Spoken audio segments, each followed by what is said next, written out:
नमस्कार, India voice देख रहे हैं आप और मैं हूं आपके साथ शिवम दुबे। बुलेटिन की शुरुआत करेंगे कुछ अहम खबरों के साथ, जिसमें पहली खबर आपको बता दें कि मुख्यमंत्री योगी आदित्यनाथ ने भारत के 5वें प्रधानमंत्री चौधरी चरण सिंह के जन्म दिवस पर मुरादाबाद में मूर्ति का अनावरण करने पहुंचे।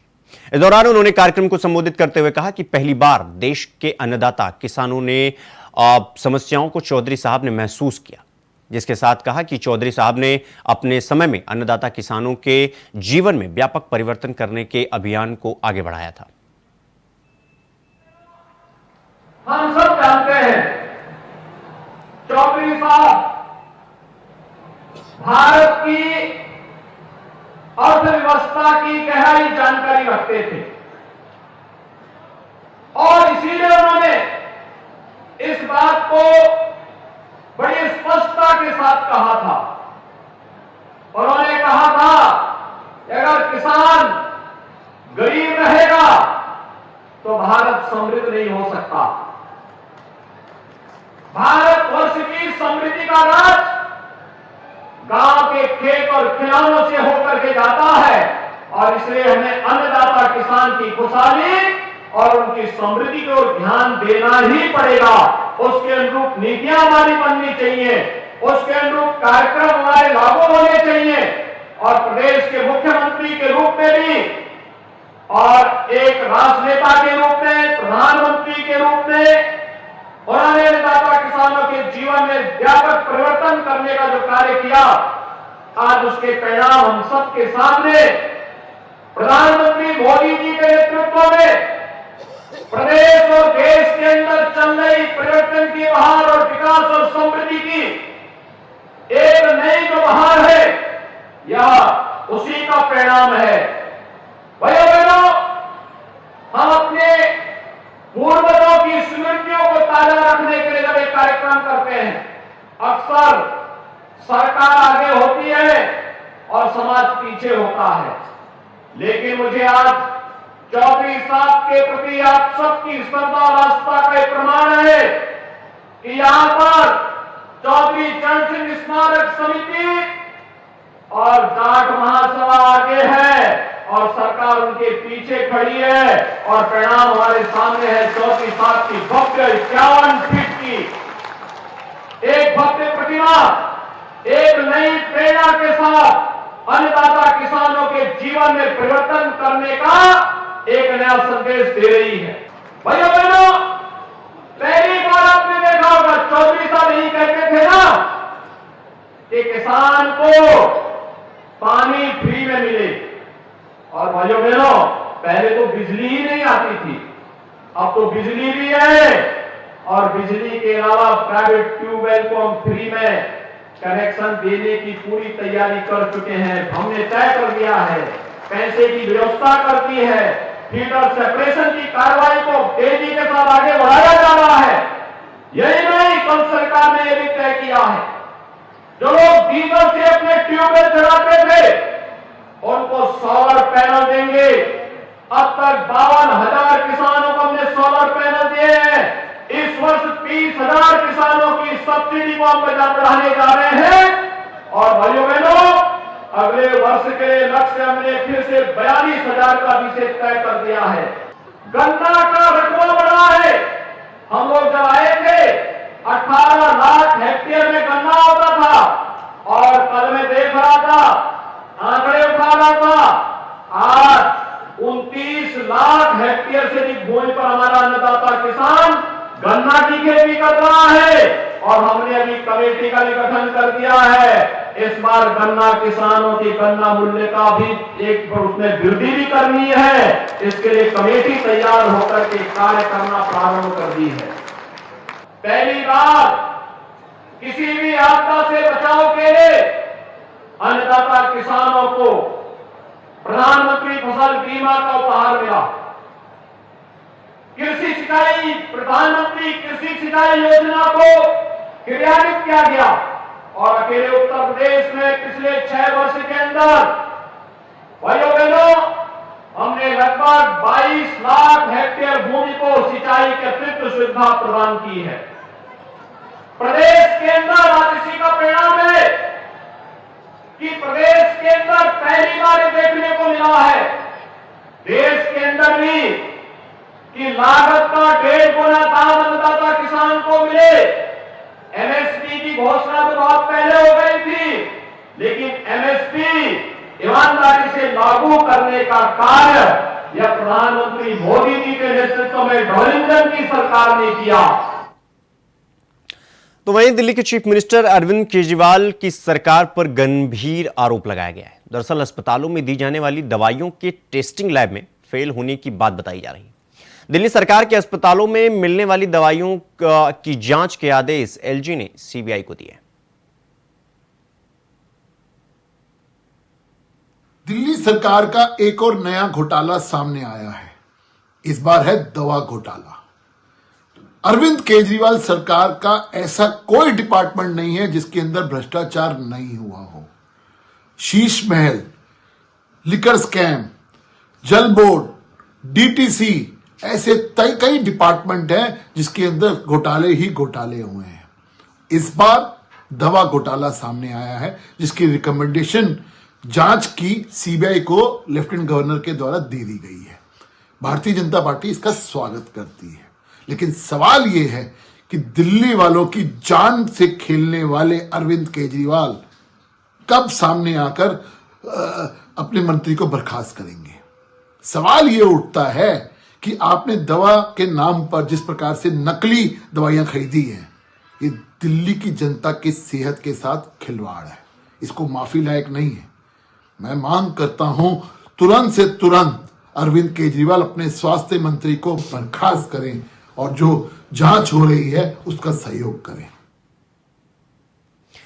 तो वहीं यूपी में 20 दिसंबर से कांग्रेस की यूपी जोड़ो यात्रा की शुरुआत हो गई, जिसके बाद कई जिलों में यात्रा के पहुंचने का कार्यक्रम है। मगर इस बीच यात्रा में राहुल गांधी और यूपी महासचिव प्रियंका गांधी के शामिल न होने पर कई सवाल उठ रहे हैं, जिसके बाद माना जा रहा है कि राहुल गांधी ने कर्नाटक का उदाहरण देकर यूपी कांग्रेस के नेताओं को अपने दम पर मेहनत करने की सलाह दी है। देखिए रिपोर्ट।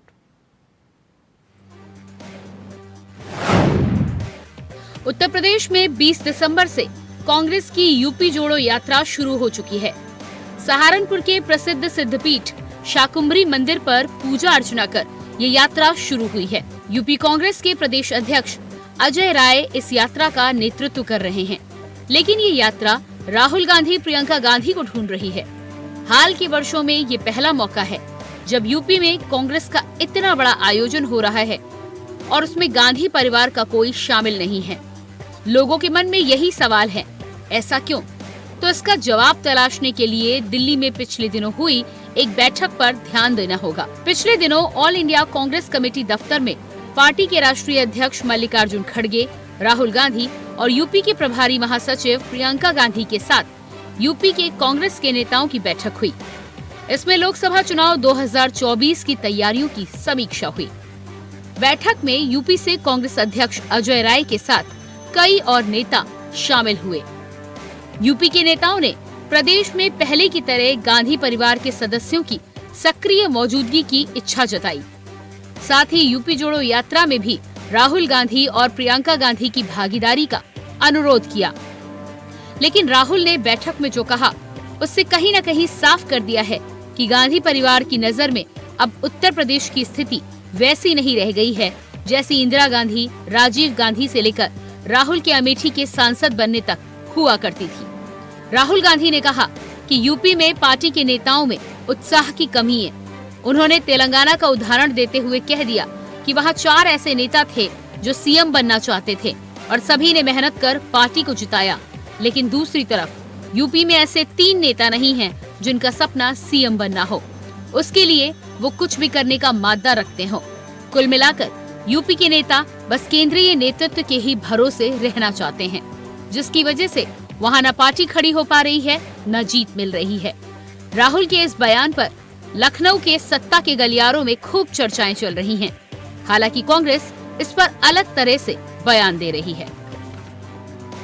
हमारे सभी नेता लगातार जनता के मुद्दों को उठा रहे हैं। उत्तर प्रदेश में जो यूपी जोड़ो यात्रा है उसमें सभी वरिष्ठ नेता जुड़ रहे हैं।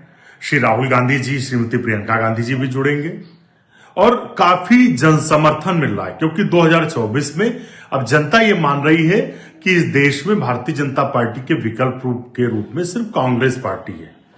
पूरे उत्तर प्रदेश में हमारी तैयारी है और लगातार जिस तरीके से युवाओं के मुद्दे हों, किसानों के हों, महिलाओं के हों, आम आदमी को, दलितों, पिछड़ों, उनके मुद्दे जो उठा रहे हैं उससे लोगों में रुझान कांग्रेस पार्टी के प्रति, श्री राहुल गांधी जी के प्रति, आदरणीय मल्लिकार्जुन खड़गे जी के प्रति और श्रीमती प्रियंका गांधी जी के प्रति बढ़ा है।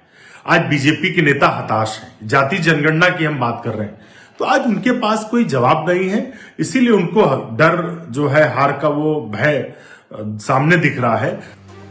राहुल गांधी के बयान को लेकर माना जा रहा है कि उन्होंने उत्तर प्रदेश के कांग्रेस के नेताओं को कड़ा संदेश दे दिया है कि पहले अपने दम पर संगठन को खड़ा कीजिए, लेकिन बीजेपी इस पर कांग्रेस को कटघरे में खड़ा कर रही है। विपक्षी दल गठबंधन की पास न कोई एजेंडा है, न कोई रीत है, न रणनीति है। केवल एक एजेंडा है कि मोदी हटाओ। लेकिन देश की जनता की समृद्धि और खुशहाली के लिए जो काम कर रहा है, उस जनता जनार्दन के हृदय में इस देश के प्रधानमंत्री मोदी जी बसते हैं। और जहां तक कांग्रेस पार्टी का सवाल है, कांग्रेस पार्टी जब अपने पार्टी के कार्यक्रमों के प्रति गंभीर नहीं है तो देश के प्रति क्या गंभीर होगी, जनता जनार्दन के प्रति क्या गंभीर होगी, इसका सहज अनुमान लगाया जा सकता है। यूपी में समाजवादी पार्टी प्रमुख विपक्षी दल है। पिछले चुनावों के आंकड़े साफ बता रहे हैं कि सपा को कई जगह एक मुश्त मुस्लिम वोट मिले हैं। एक तरफ बसपा इसकी काट में लगी है, वहीं कांग्रेस भी मुस्लिमों को अपना पुराना पुख्ता वोट बैंक मानती है। रणनीति ये है कि गांधी परिवार की अनुपस्थिति में यूपी कांग्रेस के नेता जो अभियान चलाएंगे तो समाजवादी पार्टी ज्यादा परेशान नहीं होगी। फिलहाल कांग्रेस कुछ प्रमुख सीटों पर ही टारगेट करेगी और भविष्य में आगे की रणनीति पर विचार करेगी। Bureau report, India voice. Bulletin में रुकेंगे एक छोटे से ब्रेक के लिए। खबरों का सिलसिला जारी है, फौरन लौट रहे हैं। ब्रेक के बाद एक बार फिर आप तमाम लोगों का स्वागत है मेरे साथ। खबरों में आगे बढ़ेंगे। आपको बता दें कि जन्म और मृत्यु प्रमाण पत्र को लेकर भाजपा पार्षद और कर्मचारियों के बीच हुए विवाद के बाद शनिवार को नगर निगम कर्मचारियों ने तालाबंदी कर दी। भाजपा पार्षद पर अभद्र व्यवहार का आरोप लगाते हुए विरोध के तौर पर धरना शुरू कर दिया। इससे नगर निगम में कामकाज ठप हो गया है। आपको बता दें कि नगर निगम कर्मचारी संघर्ष समिति के तहत जन्म मृत्यु पंजीयन कार्यालय समेत सभी अनुभागों के कर्मचारी बड़ी संख्या में एकत्र होकर नगर आयुक्त कार्यालय के सामने धरना दे रहे हैं।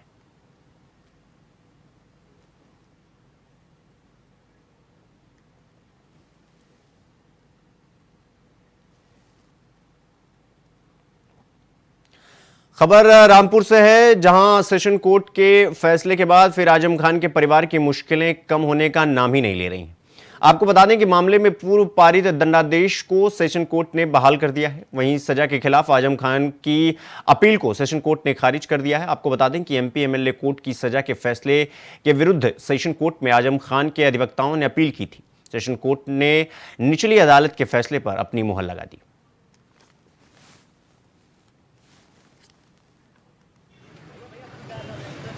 आज जो मोहम्मद आजम खान, अब्दुल्ला आजम खान और तंजीम फातिमा के विरुद्ध जो है एमपी एमएलए विशेष न्यायिक मजिस्ट्रेट के न्यायालय के द्वारा जो 7 वर्ष की सज़ा हुई थी, जिसके अपील तीनों लोगों के द्वारा विशेष सत्र न्यायाधीश एमपी एमएलए के न्यायालय में की गई थी, उस अपील पे आज निर्णय आना है और अपील के बारे में निर्णय होना है।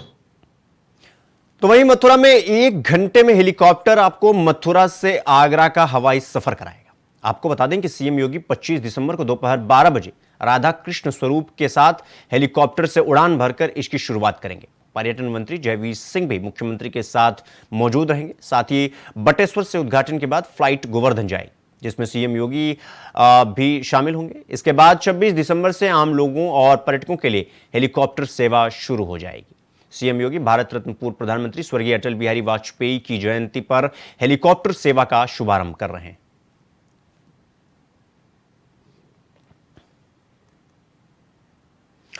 गढ़वा में हाथी ने महिला को कुचलकर मार दिया। वहीं महिला के साथ में जो बच्ची थी वो बुरी तरीके से घायल हो गई। सूचना मिलते ही मौके पर पहुंची पुलिस ने शव को पोस्टमार्टम के लिए भेजा तो तभी एक सिपाही ने कुछ टिप्पणी की तो मामला और भी गर्म हो गया और रोड जाम कर दिया गया। मामला रंका थाना क्षेत्र के चुटिया पंचायत में चमर टोलिया का बताया जा रहा है।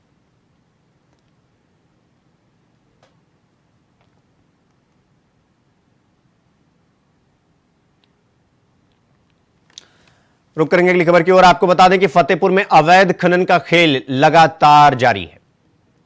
भारी धूम मशीनों से मोरम का खनन किया जा रहा है। यमुना की जलधारा को मोड़कर खनन किया जा रहा है। अवैध खनन का वीडियो सोशल मीडिया पर वायरल हो रहा है। मामला ललौली थाने के अढ़ावल मोरंग खदान का बताया जा रहा है।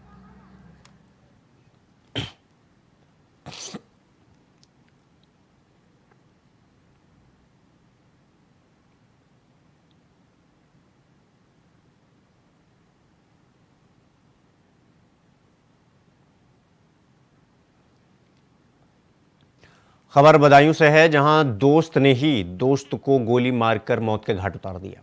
आपको बता दें कि मामूली कहासुनी के बाद आपस में गाली गलौच हुई थी इन दोनों के बीच, जिसका विरोध करने पर साहिल नाम के युवक की गोली मारकर हत्या कर दी गई। सूचना मिलते ही मौके पर पहुंची पुलिस के मुताबिक मारपीट के दौरान मृतक के हाथ में भी गोली लगी है और तभी मुकदमा दर्ज करके शव को पोस्टमार्टम के लिए भेज दिया गया। पुलिस ने हत्यारोपी युवक को गिरफ्तार कर लिया है। वहीं एसएसपी डॉक्टर ओपी सिंह ने घटनास्थल का निरीक्षण किया। मामला सिविल लाइंस थाना क्षेत्र के नगला शर्की का बताया जा रहा है।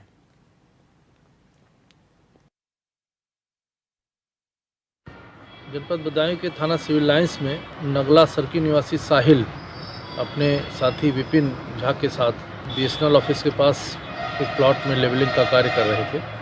किसी बात को लेकर के दोनों की आपस में लड़ाई हुई, जिसमें विपिन झा ने तमंचे से फायर किया गुत्थम गुत्था लड़ाई में, और साहिल को घायल अवस्था में हॉस्पिटल ले जाया गया, जहां पे डॉक्टरों ने उसे मृत घोषित कर दिया है। विपिन झा को भी हाथ में गोली लगी है, जिनको पुलिस अभिरक्षा में लेकर के अस्पताल के लिए एडमिट करा करके उनका इलाज कराया जा रहा है। इस संदर्भ में थाना सिविल लाइंस में हत्या का अभियोग पंजीकृत करके आगे की कानूनी कार्रवाई की। तो वहीं अगली खबर चंदौली से है, जहां थाना सदर पुलिस को बड़ी कामयाबी मिली है। आपको बता दें कि पुलिस ने अवैध शराब की खेप पकड़ी है। वहीं लग्जरी कार और कंटेनर में भरी 230 पेटी अवैध शराब बरामद हुई है। साथ ही 4 शातिर शराब तस्कर गिरफ्तार कर लिए गए हैं। बरामद शराब की अनुमानित कीमत 40 लाख रुपए बताई जा रही है।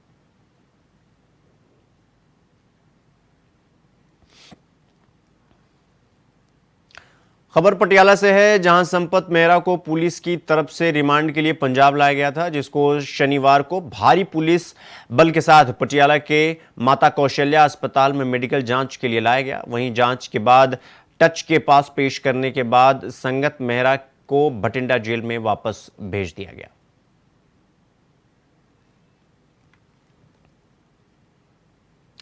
बुलेटिन में फिलहाल अभी के लिए बस इतना ही। देश दुनिया की तमाम खबरों को देखने के लिए देखते रहिए इंडिया वॉइस। नमस्कार।